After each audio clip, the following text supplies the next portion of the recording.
There is going to be an energy to game time decisions that you will feel night in and night out. We're going to go through every single thing, and I've got a great team behind me that's going to help me get the job done. I want this to be the place that people come to. We are going to hit every single one of those markets that you need to know about. There is not going to be a better place, I promise you, than Game Time Decisions. We will have everything at our disposal, and we will use that to our advantage. I'm Kevin Walsh. Tune into Game Time Decisions from 6 to 8 p.m. Eastern on SportsGrid. Your gut says Miami is going to win, and you should take the over. Your gut also said your NFT selfies would only go up in value. They didn't. But your head is on SportsGrid and knows the QB is in concussion protocol. The backup has a 45 QBR against the zone coverage. The New York D has the most sacks in the league. So yeah, trust your head. It's smarter to be on SportsGrid.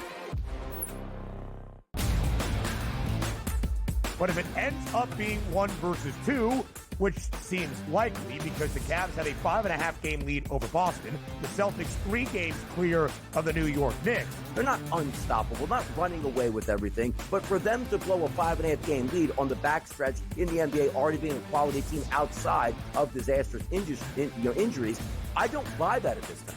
The Early Line, only on SportsGrid. In a short format tournament like this, like the Olympics, now this is even smaller, only 4 teams. Who's got the best goaltending? You're talking 3 round robin games and then a knockout with 4 teams. So you're playing 5 games. I'm not sold yet, Mike, on the USA stuff, on the merch, but I think I'm sold on the USA at least being in the final. Only on SportsGrid.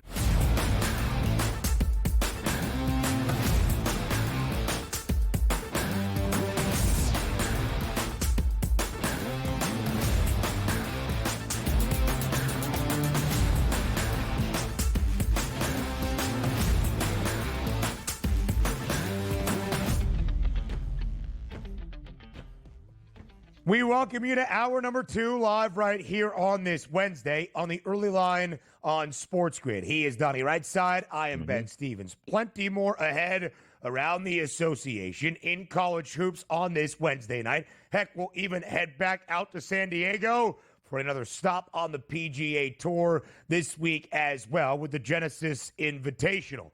But DRS in this second hour, yeah, it might be the football offseason.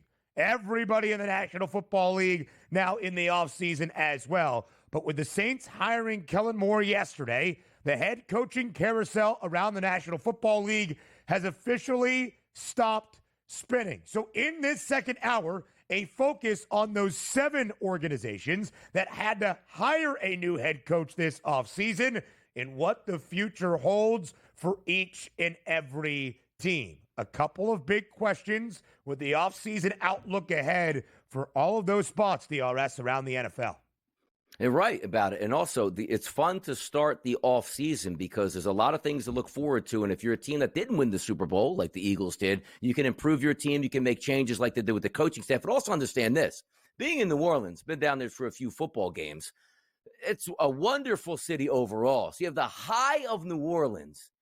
Man, 2 weeks, you got to go to Indianapolis? I mean, is anybody showing up in India? I mean, you show up in Indianapolis like, man, what is there to do in this place? It's cold weather. I mean, how do we can't do that in the NFL. Just keep the combine in New Orleans. Keep the vibes high. What a great city. Just a shame we have to go to Indianapolis and sort of have that, no fun. When did you know that you were going to start off this second hour with a soliloquy about how much you dislike Indianapolis?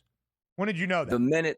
The minute that you introduced, we were going to talk about this segment being the off season. So the off season for me goes combine, free agency and draft. Right. So everybody's excited, but nobody's excited that Indianapolis is where you have to actually go to.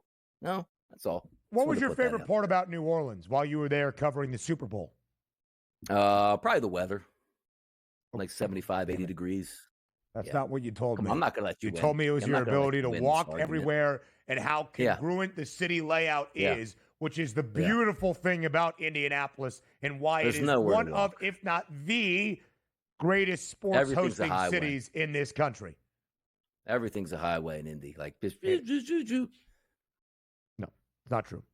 Not true. Not downtown Indianapolis where all the action is. And then I thought you were going to say food, and there's really not much you can beat in Indy. Ever heard of St. Elmo's, pal? You would love that place. Donnie Wright breaking fast at St. Elmo's? A spicy shrimp cocktail, actually. Like, let me tell you, like, I'm glad we're talking food for a second here, because by the way, like, me being a foodie, which I eat lunch now, which is a shame because dinner used to be my favorite meal and eat as much as you want.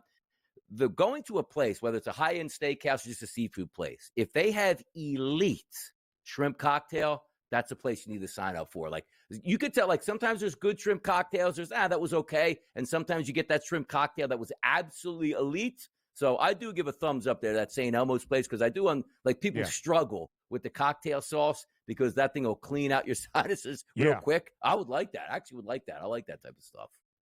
Good. And I'm glad that you said that. All right. Off-season outlook for the 7 head coaching vacancies that we had this year in the NFL that have all now been filled. We will ask at least one, if not multiple, big picture questions for the rest of this offseason. The outlook for each franchise entering 2025 and perhaps beyond. We start with the first head coaching job that was filled, a reunion.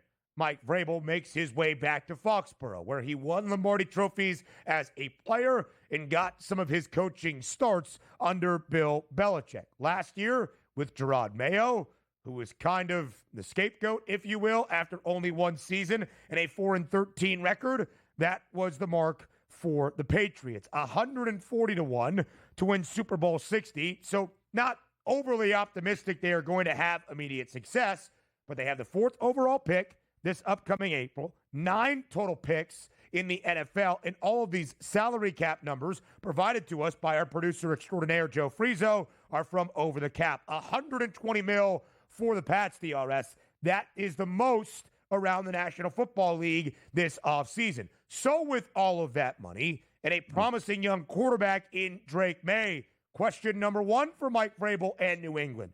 Where should the money be focused in free agency? All on offense. T. Higgins, by the way, T. Higgins should be a New England Patriot like tomorrow, if that could be a possibility, which we know it isn't in free agency. If you have a young quarterback, it's proven here. You want him to last, which means you want him to get through his progressions and have guys that can make plays for him to help him out. Nothing beats a 7-yard slant that turns into a 33-yard play. They don't have that on the Patriots. So you have the top 4 pick. Understand how I would spend it. You don't want to blow through the 120 because it's not a great free agent class, and that's not the way you get to victory. And from a head coaching position, you want to set that foundation. But the foundation has to begin with Drake May. You sign T. Higgins, and maybe with the 4th pick there, you say, you know what, is Travis Hunter around? If he's not, you trade back, you get multiple draft picks. You add at least 2 more quality wide receivers that are young in the draft. The veteran and T. Higgins, 2 young playmakers, and you say, you know what, kid, you have enough there in the tank. You'll get the defense straight. You're going to sign those defensive tackles and defensive ends maybe on the cheap because you have to understand this. You have a lot of money to spend, but you are going nowhere next year. You know who spent a lot of money last year? They got nothing back on it? The Tennessee Titans. They said, you know what, let's bring in quality football players with a bad quarterback. We're not ready to win. Rebuild this thing the right way. But you know what doing it the right way is? Take care of your quarterback so he can progress. That's my only thing I need to see from the New England Patriots this year, Ben. If T. Higgins wants money, and since he is unable to spend it or perhaps unwilling, the Patriots can and should fill out the roster around your second-year quarterback. Donnie, it's one of the reasons entering this year we said, precarious situation for Drake May. Despite being the 3rd overall pick, they should probably trot out Jacoby Brissett. And we were kind of right. Drake May came in a little bit later and had a couple of flashes. We'll talk about the QB in Foxborough in just a moment. But the defense was fine. Vrabel is a defensive mind. They'll make sure they shore up that side of the football. Donnie, not just wide receiver and target help, but of course offensive line help this offseason as well. Whether that's early in the draft, whether it's a guy like Will Campbell out of LSU, whoever it may be, that should be a priority for New England. Wide receivers, offensive line. That's it. First and foremost in the draft with your capital and, of course, with the most cap space around the National Football League this offseason. Mike Vrabel in his coaching career, 6 years in Nashville, 54-45 overall, a winning record. His first 4 years above 500. His final 2 under, but never fewer than 6 wins. The Patriots have won exactly 4 games each of the past 2 years. But, Donnie, they've got a Pro Bowler at quarterback. After a Pro Bowl rookie campaign in Drake May, there should be some hope entering his sophomore season. But here is the question from Friezo. Is Drake May becoming slightly overrated? I don't know if he's going to be slightly overrated because the expectations for me next year only are, can the kid actually just be a competent quarterback in the pocket? I don't expect anything out of the Patriots next year. They're not as good as the Miami Dolphins. They're not as good as the Buffalo Bills. We'll see if they can tangle with the Jets and what decisions they make. But from a talent perspective, it's not even close. They are the least talented team in that division, which, as we're talking about, must change here. But I think Vrabel sets the foundation and has that longer leash than obviously Gerard Mayo had for 1 year. Hey, this team really stinks. Try to go out there and make a playoff run with those guys. That didn't happen. But Drake May, for me, it's still a look season. I just need him to be there all 17 games, play good football, and continue to build that roster by adding more talent here. And as we said, Ben, it has to forget the defense. I don't care about the defense. Get that offensive right with some playmakers and help your young quarterback. It'll pay off in spades over the next couple of years. Played in 13 games this year, did Drake May. Really the starter for 11 of them in full. There was a lot to like. There's a lot that still needs to be cleaned up with the rookie signal caller now entering year number 2. Who's the OC in New England? Maybe the most valuable offseason acquisition. That's Josh McDaniels. Not a great head coach. Really good offensive mind with the Patriots. We head to the Windy City next.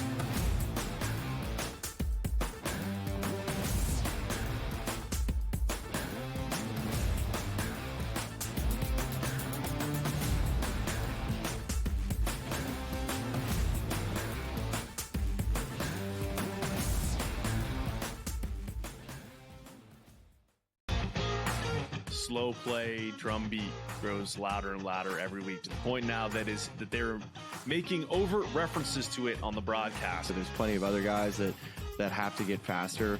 Tom definitely is more deliberate in his conversations, always has been since he's been on tour. I just think about Joe Scavern, when those two started working together, how their conversations always seem to just keep on going and going. The Smiley Show, only on SportsGrid. At some point, these 80s are going to learn we don't need to hire ex-NBA guys. I need guys with college experience who's gone out and recruited, who know how to develop talent. NBA guys with no college experience don't work in college basketball. I understand they run NBA-style offenses, but it doesn't mean they can run college programs. Betting above the rim, only on SportsGrid. But if it ends up being 1 versus 2, which seems likely because the Cavs had a 5.5 game lead over Boston, the Celtics 3 games clear of the New York Knicks. They're not unstoppable, not running away with everything, but for them to blow a 5.5 game lead on the backstretch in the NBA, already being a quality team outside of disastrous injuries, I don't buy that at this time. The Early Line, only on SportsGrid. Patino himself, in a clip that we just played, said basically the stats are not backing up the team's wins. St. John's is offensive glass. That's where a lot of opportunities for St. John's came from. St. John's does not shoot the basketball well. It might even be fair to say they shoot it poorly. They were 3 of 16 from deep last night. But it doesn't seem to matter to them. Newswire, only on SportsGrid.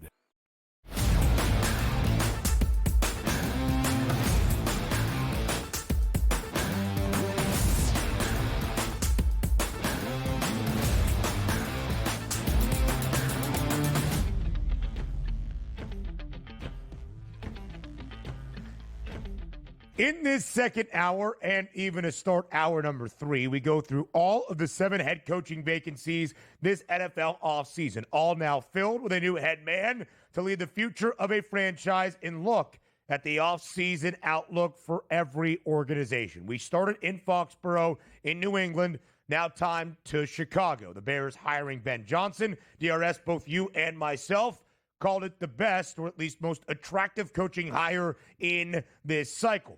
last year the Bears were not expected to be a bad team, despite having a rookie quarterback in Caleb Williams. So much talent on the roster, a preseason win total of 8.5, and the over had the substantial juice. So a 5-12 campaign was an unmitigated disaster that led to the dismissal of Matt Eberflus midway through the season, but ended on a high note with a rivalry victory in Lambeau against the Green Bay Packers. 40-1 price for the Bears to win Super Bowl 60. I would say rather optimistic. They draft 10th in the opening round, hoping to bolster the organization around now second-year quarterback and Caleb Williams. 8 total picks in the NFL draft. And once again for the Bears, for the third consecutive offseason, a good amount of cap space, $63 million. We'll talk about Ben Johnson in just a moment. But again, Donnie, the offseason expectation, inserting Caleb Williams as the rookie signal caller a year ago, was a winning season and maybe playoff contention. Now you add Ben Johnson and keep most of the roster in place. You expect Caleb Williams to improve season over season, especially under the bright offensive mind of Ben Johnson. Big question number one for the Bears. What are realistic expectations for next season?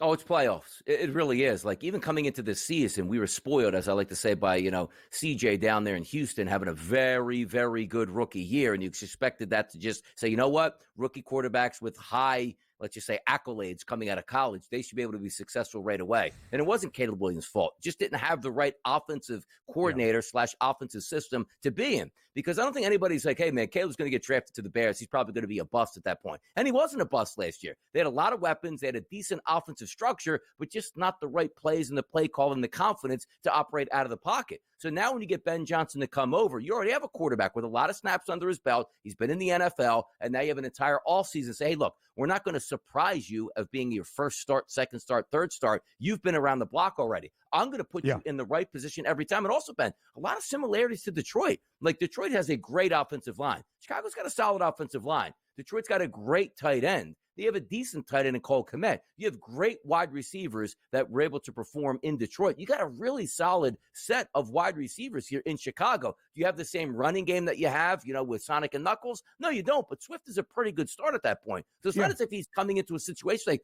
boy, this is the bottom of the barrel. We got to build this up. I expect Ben Johnson and that offense to hit the ground running from day number one, which means a successful season to me is making the playoffs. A non-successful season is not making the playoffs. It's that simple now. So a couple of free agency questions. Keenan Allen, the veteran, he's a free agent this offseason. Tevin Jenkins, a part of that offensive line. DRS may be solid in nature, and part of it is probably on the scheme and Caleb Williams trying to make hero ball plays as he did in college at both Oklahoma and USC. But the Bears in the regular season allowed the most sacks around the National Football League, 68. I would say that is priority number one for this offseason and the acquisitions the Bears need to make. Bolstering the offensive line so it looks like the great O-line they had under Ben Johnson in the Motor City with the Lions. Now, as we look at the cap space and the draft capital, it really, Donnie, will be sky-high expectations because the roster is the same as last year. But what is the biggest point of elevation this offseason in the Windy City? It's Ben Johnson. You and I called him the best hire of this coaching cycle. Joe Frizo asked the questions, the big questions, right? We said, is Drake May becoming slightly overrated? A lot of offseason optimism, Pro Bowler, technically because of some injuries. Has Ben Johnson in Chicago become overrated in the way that we view him taking over as a first-time head coach? No, there's no overrating of Ben Johnson right now because the results are already out there. Like, I'm worried about what Detroit is going to do next year without Ben Johnson as the coordinator because as we started this show off saying, boy, the biggest move of the offseason, the best coaching hire was Ben Johnson, and specifically because he was taken away from Detroit, which hurts your opponent and helps yourself. This guy has an extensive playbook that can beat you in a multitude of ways, whether it's trick plays coming out or being ultra aggressive. That's what the Chicago Bears need. Now, granted, if he's going to have that same Dan Campbell attitude where it's 4th and 17 and we're not going to kick a field goal, we're to go for it just because that's what we do, that'll be, sort of seen and those fruits to bear once you play next year. But for me and my money, I absolutely love Ben Johnson in Chicago. No way. Matter of fact, how about this? Still underrated with how I think about Ben Johnson. How about that? I would kind of agree, DRS. And again, the proof is in the pudding, right? 3 years as the offensive play caller in Detroit. Every season, and things weren't optimistic like they have been the past 2 years in Detroit in his first year as the true OC in 2022. Every year, the Lions were a top 5 scoring and top 5 yardage offense, total offense around the National Football League. Every single year, not even a dip to 8th or 9th and being top 10. Top 5 in both yards per game on average, points per game on average in the regular season. Could you say that Detroit's performance against Washington wasn't their best in the division round? Sure. Was the call to have Jamison Williams near midfield throw an end-around pass as your wide receiver when you were driving a pretty poor one? I would say, and I bet you Ben Johnson would probably agree, but the issue with the Lions in the inability to hit that ceiling of a first-ever Super Bowl appearance wasn't because of the offense, DRS. It was the defensive side of the football and not necessarily Aaron Glenn, who we'll discuss in just a moment. Just so many catastrophic injuries on that side. I don't think Ben Johnson is overrated. He's got a lot to prove now as a head coach in Chicago and the different abilities that has to undertake. But no, I think Ben Johnson is the guy of this cycle. And I think all of the optimism he built up in the last couple of coaching cycles will be realized with the Bears.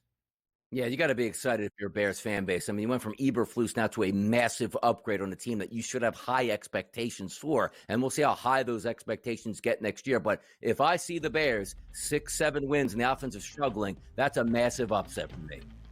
Yeah, it would be. And then you look at the ownership group, but we'll talk about that later. The New York Jets next.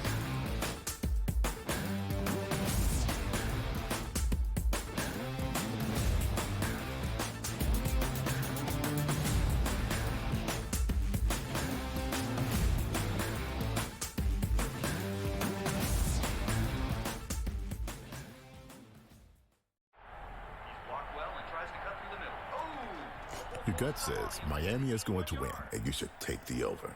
Your gut also said your NFT selfies would only go up in value. They didn't. But your head is on SportsGrid and knows the QB is in concussion protocol. The backup has a 45 QBR against the zone coverage. The New York D has the most sacks in the league. So yeah, trust your head. It's smarter to be on SportsGrid. Anyone that's been to a sporting event, the atmosphere before a game, I think Game Time Decisions has that same exact atmosphere. This is our arena.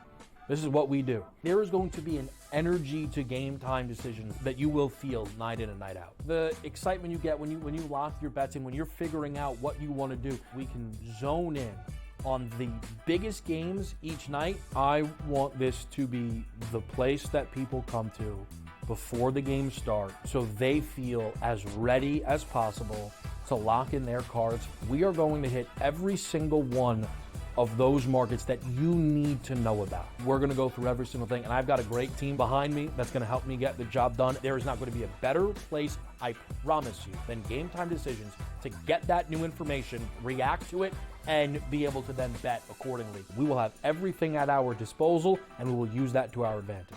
I'm Kevin Walsh. Tune into Game Time Decisions from 6 to 8 p.m. Eastern on SportsGrid. The two guys that can do it all. Too much electricity this morning. This is a good time. We're having a lot of fun. I had to do a triple take. Ka-ching! Why?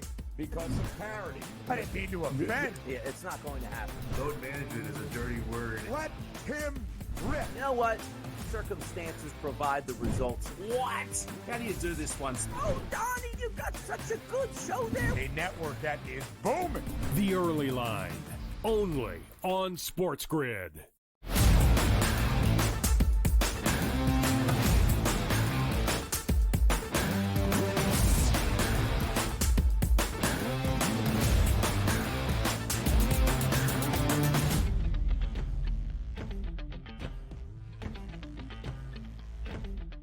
Live right here on the Early Line. The big questions this offseason for all of the 7 NFL teams that had to make a head coaching decision and a hire in the 2025 offseason. We have talked about the Patriots, the Bears. Now it's time for the other Detroit coordinator who found a head coaching role this offseason.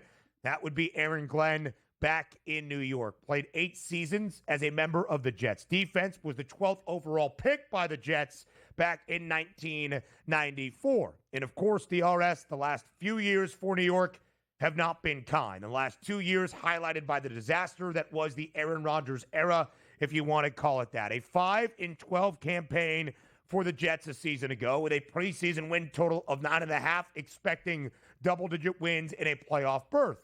But instead, the Jets continue to do what they do, missing out on the postseason for a 14th straight year. 120-1 is the price on New York to win Super Bowl 60 this year. They have the 7th overall pick this upcoming April, 8 total picks, and only $21 million in terms of cap space. Of course, a new head coach in Aaron Glenn, a new GM in Darren Moogie, and a decision made by the new Jets brass that Aaron Rodgers is not going to return at the quarterback spot. So DRS, the big picture questions, now that Aaron Rodgers is gone, what should the Jets do to answer that quarterback question? That's the million-dollar question at this point here. Is it a bridge quarterback? Because the one thing I understand with the Jets, which I told you before that I loved, is, I think Aaron Glenn was a solid hire. But I just wanted to see when he got in the building how some of those answers might change. Because if you remember the press conference when they introduced him, Woody somehow got in front of the reporters like, hey, heck yeah, if he comes back and they want Aaron Rodgers back, I would welcome him. I said, but come on now, just stay out of this. But it shows that he's not looking for self-preservation with the Jets. He's saying, I want to build this my way. And if it fails at that point. Because it's very easy for a new coach to come in and say, all right, I think I can make something out of Aaron Rodgers. If it works, I'm a genius. If it doesn't, the organization goes, hey, what did you want to do? Glad you tried. You got another 2 to 3 more years with your own quarterback. I like that foundation has been set right away, because if you see that graphic, the 2024 record for the Jets, 5-12. And Ben, this wasn't like, well, Aaron Rodgers went down again 3 plays into the season. We didn't have Breece Hall. Garrett Wilson, our best wide receiver, hamstring injury, out for 8 weeks. We traded for Devontae Adams. He got injured immediately. The defense went down repeatedly. Sauce Gardner missed 17 games, all 17 games. That didn't happen. This team was so talented, and to finish with 5 wins, maybe the worst expectation of a result that you got last year was the Jets in the past 15 to 20 years in the NFL. So let's just say the talent stays somewhat the same outside of Aaron Rodgers. I expect them to win more than 5 games next year. I expect them to possibly challenge for a division, because also when he said, well, Donnie, you're crazy.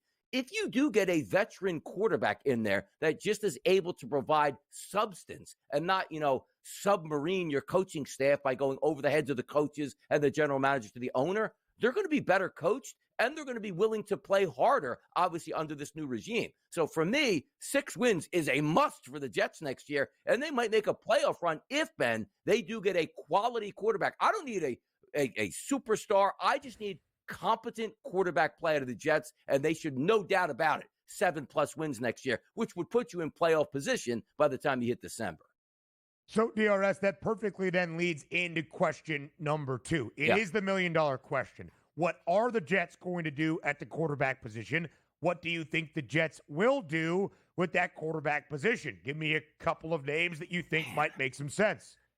Like, it depends on what you're looking for the organization. Is it moving a lot of assets here to get your quarterback in the draft? That is a possibility. But that could really harm what you're looking to do in the next couple of years if you swing and miss with draft capital when you don't have a lot of actual money to spend in free agency. I'm looking for a bridge quarterback. And it might sound crazy, like, well, Sam Darnold can't come back here. It's a different regime at this point. Like, Sam Darnold would be an upgrade over what Aaron Rodgers gave you last year. But if you're just looking on that type of surface, that's the way I'll be going. Like, you're not going to get like a Carson Wentz or like, hey, was Russell Wilson or Justin Fields strikes a different like, no, you're not going that direction. You need a guy that's going to come in, not make waves, be a decent quarterback, understanding you're not the future of the Jets. You are the bridge. That's what I think they should be able to do.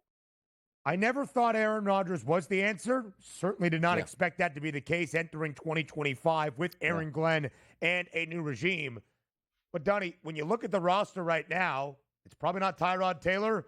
It's probably not Jordan Travis. I don't know what exactly the answer is for the New York Jets. It's not like they have an heir apparent or are necessarily in a position to get that future face of the franchise in the NFL draft. They draft 7th. And this is not a robust and deep quarterback class. Nope. In fact, we might not see many guys go in the opening round, if at all. More on the early line up next.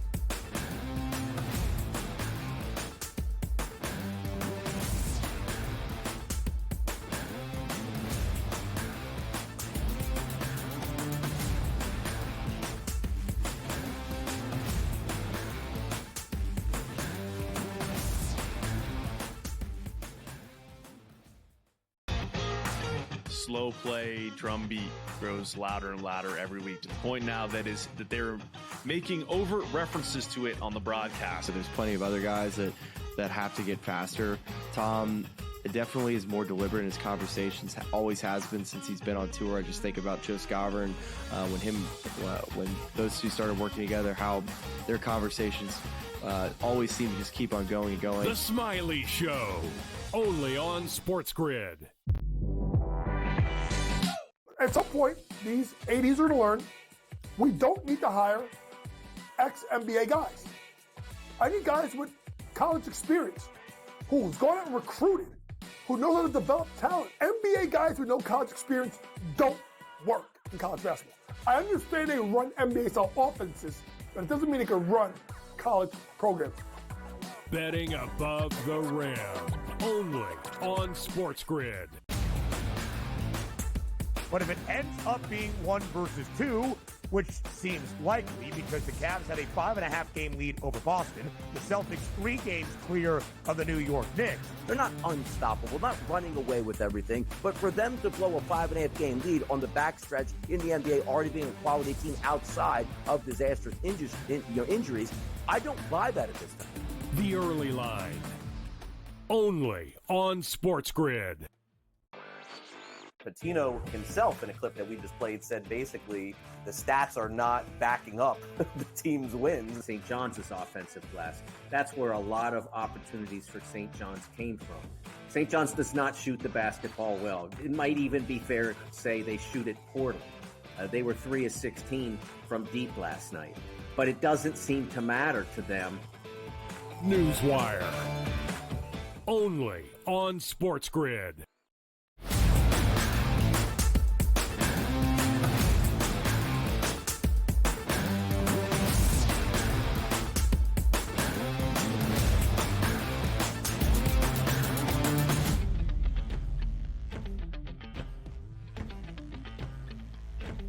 From the Jets to the Jags, as we continue our offseason outlook for all 7 teams that had to hire a new head coach early in this offseason. It is the offseason for everybody in football around the NFL. This was probably the most chaotic head coaching hire. We'll get to Dallas in a minute. That was dramatic, but I mean truly chaotic. A 48-hour span where Liam Cohen told the Jags, I'm good. I'm going to go back to Tampa as the offensive coordinator. Shad Khan's like, man, everybody is right. This Trent Baalke guy really does suck. Let me get rid of him. Fires the GM. Calls Liam Cohen, goes, see what I did for you? Cohen's like, all right, I'll get out of Tampa in the shadows of night, and I'll come take an interview once again in Jacksonville. The Bucs are like, Liam, where you at? They can't get in touch with him, only for him to be named the Jacksonville Jaguars' new head coach.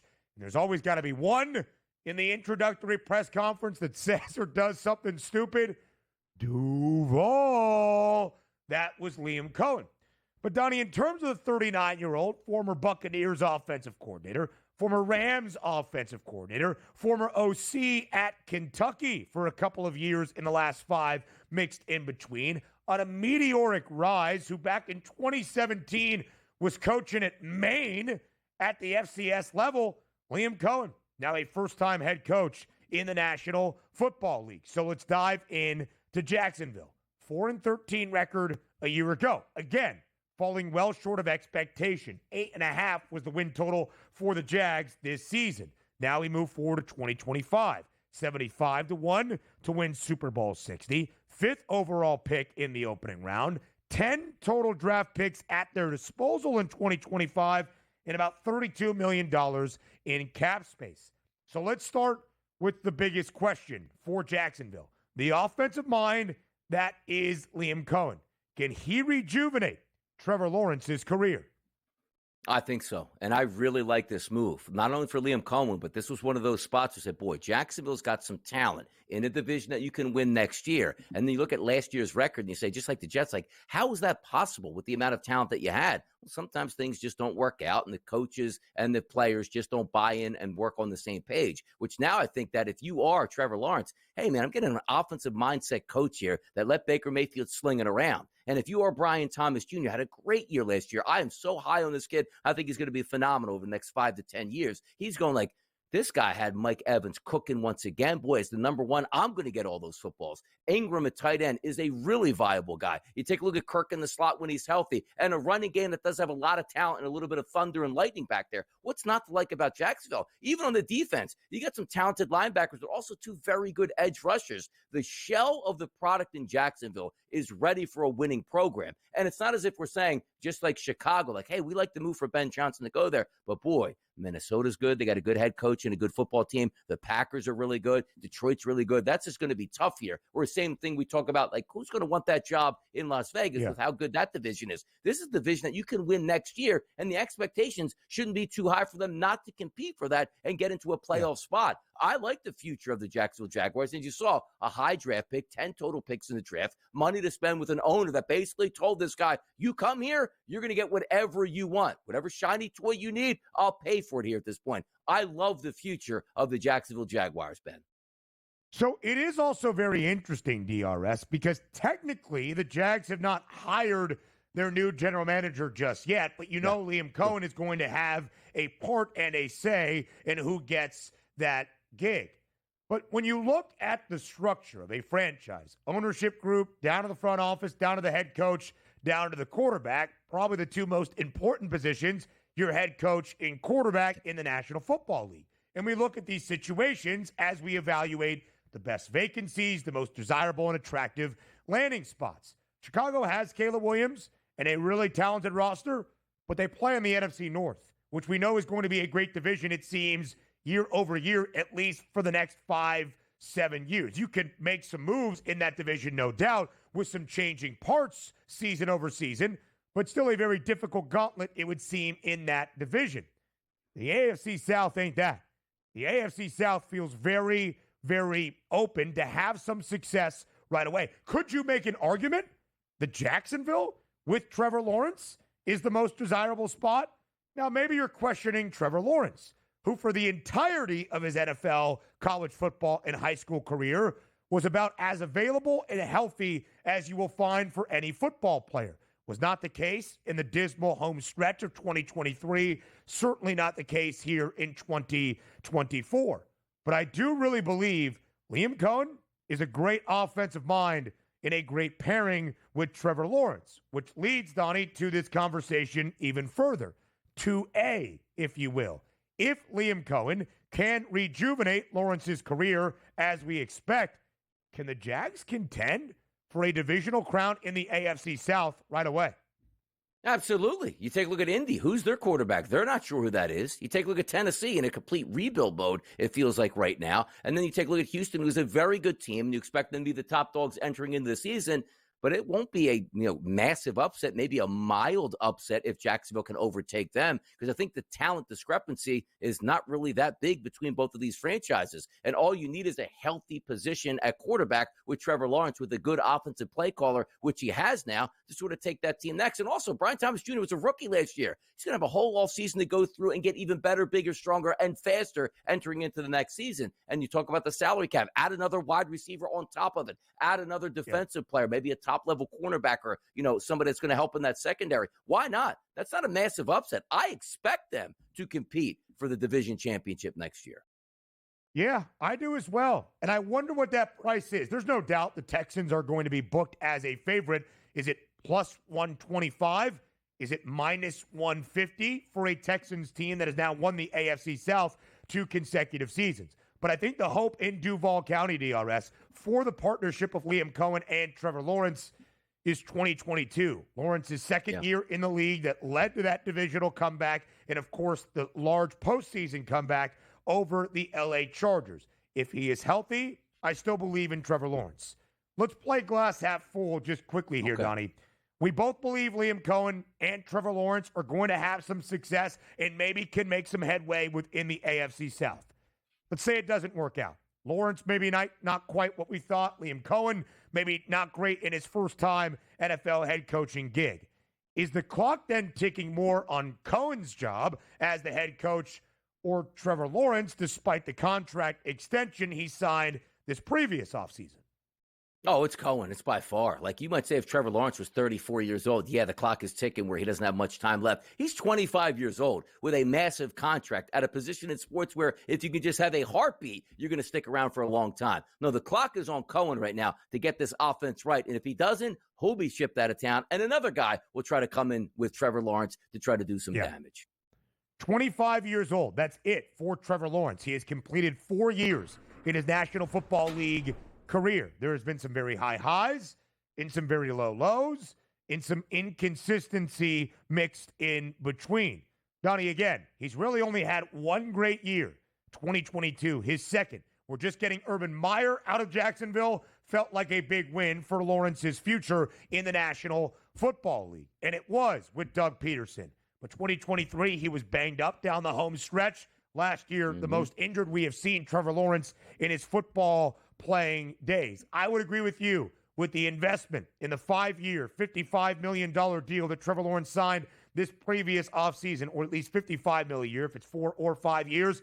Lawrence is going to be around in Jacksonville more than Liam Cohen, but I do think they go kind of hand in hand, because if it's not the bright offensive mind of Cohen that can unlock the success of Trevor Lawrence, as Cohen did in Tampa with Baker Mayfield, then you're kind of scratching your head. No, you are. So, I mean, the expectations for Lawrence coming out of high school were tremendous at Clemson. Surpassed those expectations. And then heading into the pros, that generational talent that you would tank for here. There's still a lot left in the tank for Trevor Lawrence. And I expect Liam Cohen to unlock some of that greatness right away. As do I. Keep an eye on that Jacksonville win total when it comes out this offseason. More on the early line next.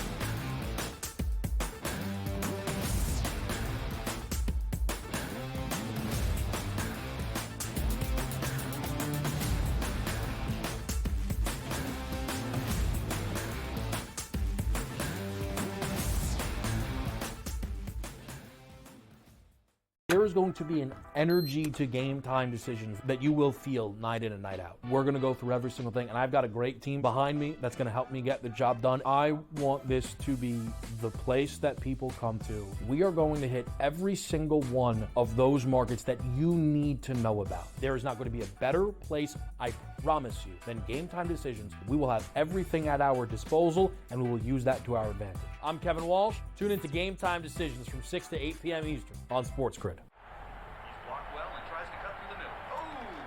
Your gut says Miami is going to win, and you should take the over. Your gut also said your NFT selfies would only go up in value. They didn't. But your head is on SportsGrid and knows the QB is in concussion protocol. The backup has a 45 QBR against the zone coverage. The New York D has the most sacks in the league. So yeah, trust your head. It's smarter to be on SportsGrid.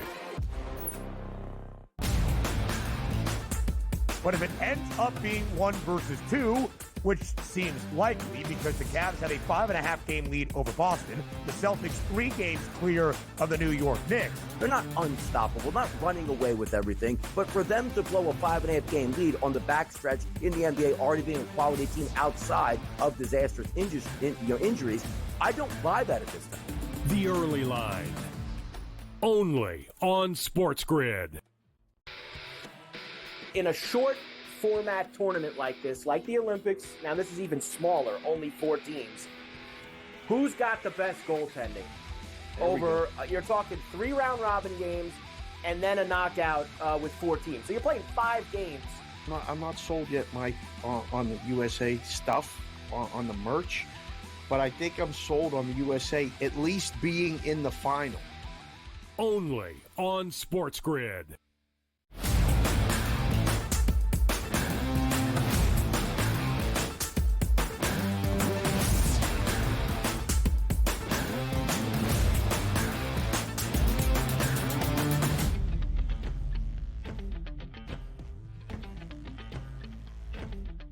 We go through each and every spot. All 7 NFL teams that hired a head coach in this coaching carousel in the 2025 National Football League offseason. We started in New England, then to Chicago, then to New York, most recently in Duval County in Jacksonville, and now we head out to Sin City and Las Vegas. Surprising that the Raiders took this turn, but of course not a surprising name, one that is very familiar. around the National Football League. The 73-year-old Pete Carroll, now the new head coach in Las Vegas. The Raiders last year, with Antonio Pierce as the permanent head coach for the entirety of the season, just 4-13, winning a couple of games down the stretch, DRS, booked as an ever so slight favorite that probably cost the Raiders a number 1 overall pick or at least a top 3 selection. 190-1 for Vegas to win Super Bowl 60 in San Francisco. That is the longest price of any of these teams that we have discussed in terms of their Super Bowl outlook in the 7 head coaching vacancies this offseason. Because of those wins down the stretch, the Raiders draft 6th. Not exactly the perfect situation to go after a quarterback. They have 8 total picks in the 2025 NFL draft, but a ton of cap space at $92 million. Big picture question number 1 for Pete Carroll, now in place. John Spytek, that new GM in Las Vegas. College buddies with the new minority owner of the Raiders, Tom Brady. What are they going to do at the quarterback position? So number 1, DRS, should they trade up in the NFL draft to go after the big names of Shedeur Sanders or Cam Ward? If there's one team that probably should use draft capital for the future, move up and get a quarterback, it would be the Raiders, because they don't have a quarterback. And quite frankly, they have one player on defense, it's Max Crosby. The rest of the team can't fight their way out of a paper bag. The offense does have some decent pieces. Myers was a quality wide receiver. Bauer one of the best young tight ends you might see, and maybe a future Hall of Famer. That's something positive. The quarterback position, not great. The offensive line, okay. And nothing really at the running back position to speak on, which is why we came to this offseason where it's like, okay, they're going to hire Pete Carroll. Where I said to myself, they're not winning anything, the Raiders, next 1 or 2 years. There's no doubt in my mind. But Pete Carroll has been around winning franchises, was part of winning franchises, both in college and also in the pros. He's the perfect steward to sort of get this ship back going in the right direction and then hand it off to another coach who has it in a better spot than Pete Carroll actually found it at. That's how we'll start here. But expectations for the Raiders, extremely low. The only thing you're looking for now, Ben, for this organization is who is that quarterback to take us over the next 10 to 15 years that we feel can be a franchise guy. If you think it is Cam Ward and that first pick is on sale and you want to spend it, go ahead and get that. If you think it's Shedeur Sanders and you can get him maybe at that 3 or 4 spot and you got to trade up from 6, go ahead and do that at this point. But for me, the Raiders season, probably the worst job in football for me, because the expectations you have going up against the other teams in that division, and you look at your own cupboard and say, boy, it's pretty bare. Pete Carroll's got a tough hill to climb, but he understands what that challenge is. It's not Super Bowl, it's not playoffs, it's just respectability before I hand it off to the next coach. 190-1. Again, that's Super Bowl 60 price for Las Vegas. It is the 3rd longest, available right now on our lovely sponsor, the FanDuel Sportsbook. The Titans, 200-1. The Giants, the longest price of everybody around the NFL, 210-1. The Raiders need to answer the quarterback question first and foremost, but there are many different spots up and down this roster to figure out. Donnie, you have mentioned that Pete Carroll, the wily veteran at 73 years old, can kind of be what he was perhaps in college, a program builder or a program stabilizer. Often, though, in the NFL, when you go from one head coaching regime to the next, it's not exactly a carryover of the same principles or culture. Oftentimes, you try to absolutely recreate what did not have success before. So I wonder how the Raiders are going to evaluate that piece now moving forward. We are not expecting a high win total, of course, for Las Vegas. 6th overall pick. Donnie, there might be 2 quarterbacks taken in the opening round, maybe a 3rd if you want to throw in Jackson Dart or Jalen Milroe. I'm interested to see what the quarterback number is for first-round selections, over under 2.5. And you would think, at least based right now with the Titans drafting first and the Browns second, that if you want a quarterback, those are the prime teams to do so. Again, not easy for the Raiders. So could they go to the offseason markets? Free agency like Sam Darnold, maybe a trade or a pickup of Kirk Cousins. Or perhaps, Donnie, our second big question for the Raiders, should the Raiders consider trading for or acquiring somehow, some way, Aaron Rodgers? Absolutely not. 1,000% no on that answer. Here's the reason why. Like, sometimes you have to change your philosophy in the NFL. Like, do the Raiders just want to get back to respectability? Sure, they do. But you want to build along in the process. If you go out and get Aaron Rodgers to win an extra couple games, which you will not make the playoffs or even come close to it, what was the point of your season, Ben, right? How do you sell your fan base saying, you know what? Pete Carroll's in town. Chip Kelly's here. We spent money on our coaching staff. We're going to be competent. We just don't have the talent now. And then just to slow down the process, because the Raiders this year, if they win 3 games and get the number 1 pick, and let's just say Arch Manning comes out and we expect him to be everything that he was in college, had a great season, wins the Heisman Trophy. Isn't that a perfect season for the Raiders? Getting demolished, but understanding what the future actually holds and digging out from all these bad contracts that you might have or the least talented players. Like, that's my goal for the Raiders this year. So from a quarterback position, I don't want to see a bridge quarterback, because that means instead of winning 3 games, we win 6 and accomplish nothing. That's not the goal here. The goal is to build that foundation for the future, which means a bad football team this year, but playing good football in a way of saying, you know what, everybody's sound with their techniques, and we're not playing embarrassing football out here where we're just going to be 35-3. We're competitive, but the goal is not to win. The goal is to get your quarterback in the future, and that means winning 3 or 4 games this year as opposed to 6 or 7. There's not just win, baby. No, just lose, baby. That's the goal for the Raiders this year. That's it. Max Crosby has kind of been the name, the face, the staple of the franchise the last 3-4 years, signed an extension a few years back. But as he shared walking around Radio Row in New Orleans, he wants to win. He just wants to win, baby. He does not want to lose. An uneasy offseason ahead for Spytek and Pete Carroll. Let's talk the Cowboys next.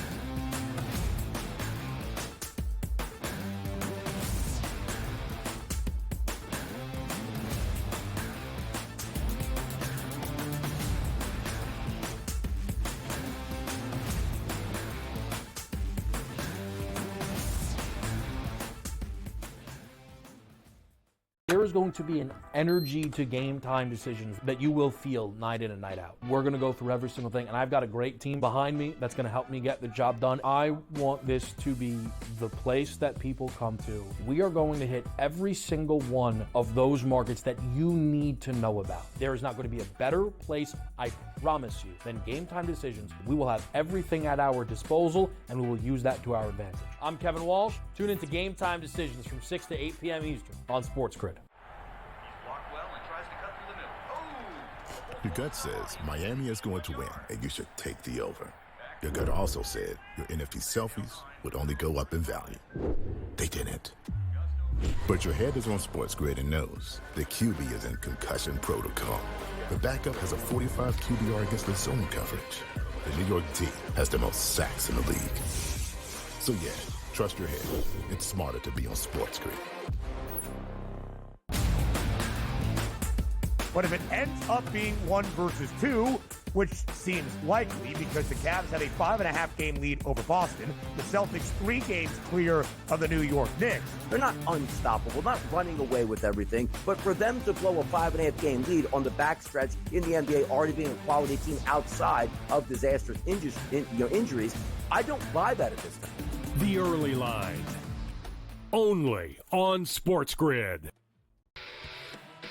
In a short format tournament like this, like the Olympics, now this is even smaller, only 4 teams, who's got the best goaltending?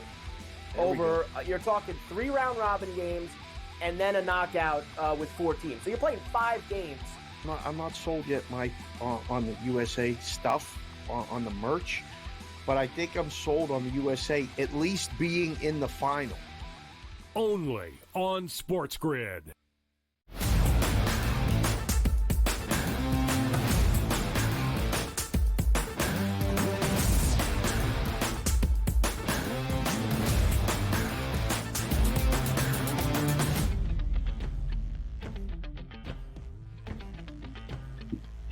We're live right here on the Early Line, rounding out hour number 2 with a conversation about the offseason outlook for all 7 NFL teams that had to hire a new head coach this offseason. We're going to continue it into hour number 3 by hearing from you about the most recent hire made official yesterday, the New Orleans Saints tabbing Kellen Moore, the new head coach in the Big Easy. But, Donnie, I Also think this conversation probably carries over into our third and final hour as well. Because now we talk about them boys in Dallas. And we start with this from a story on ESPN yesterday with Cowboys reporter Todd Archer speaking with Dak Prescott. In this small little quote, Dak Prescott said he believes Dallas is, quote, very close to its own championship. Of course, that is the bugaboo, the crux of what Dallas has been dealing with for the last 3 decades. The Cowboys in 2024, 7-10 in the final year under Mike McCarthy. 55-1, the price for Dallas to win Super Bowl 60. I have said it often. I would not take Donnie's, Friezo's, Matt's, Jesse's, anybody, my worst enemy's money, and bet that on the Cowboys to win a Super Bowl. They have the 12th overall pick in the opening round. Only 6 total selections, a couple of comp picks perhaps, and they are in the red, minus $3 million of cap space this offseason. So I mentioned that quote from Dak. And Donnie, it's interesting for a 7-10 football team that also fell well short of expectation, expected to be a double-digit win team in 2024.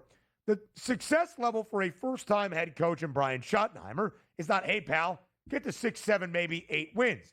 Dallas will always, even if they do always in the last 30 years fall short of a championship, will be judged by getting to the NFC Championship, by hoisting yet another Lombardi trophy. It is what Jerry Jones has built his organization into being. So big question number 1, DRS, for the Cowboys entering this offseason in 2025. How far are the Cowboys from actually, quote, contending?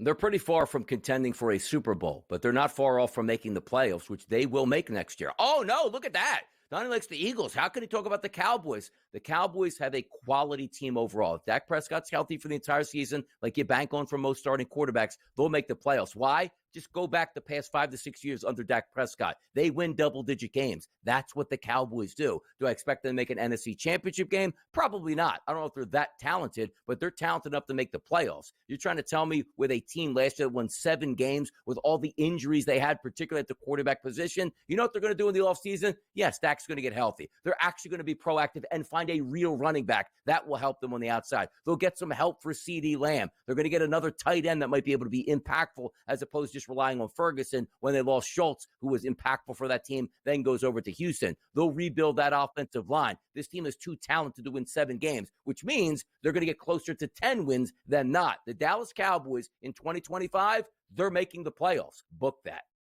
I would agree, Donnie. When you look at last year, 7-10, even with Dak Prescott, it wasn't great. But, of course, when he gets ousted for the season, very little hope to be a playoff team in the NFC. The Cowboys in the 3 previous years had won exactly 12 games and 2 of 3 NFC East divisional crowns. In bad news for the Birds, despite being the reigning Super Bowl champs, we have not seen a repeat divisional winner in the NFC East since 2004. Now 20 years ago. And the Eagles, of course, the champions of the division this past season. How far are they from contending? Of course, that is the age-old question in Dallas. I give them, like you, Donnie, the benefit of the doubt. Probably going to be a winning team this year. Probably going to flirt with the postseason. Heck, more than likely going to be a playoff team.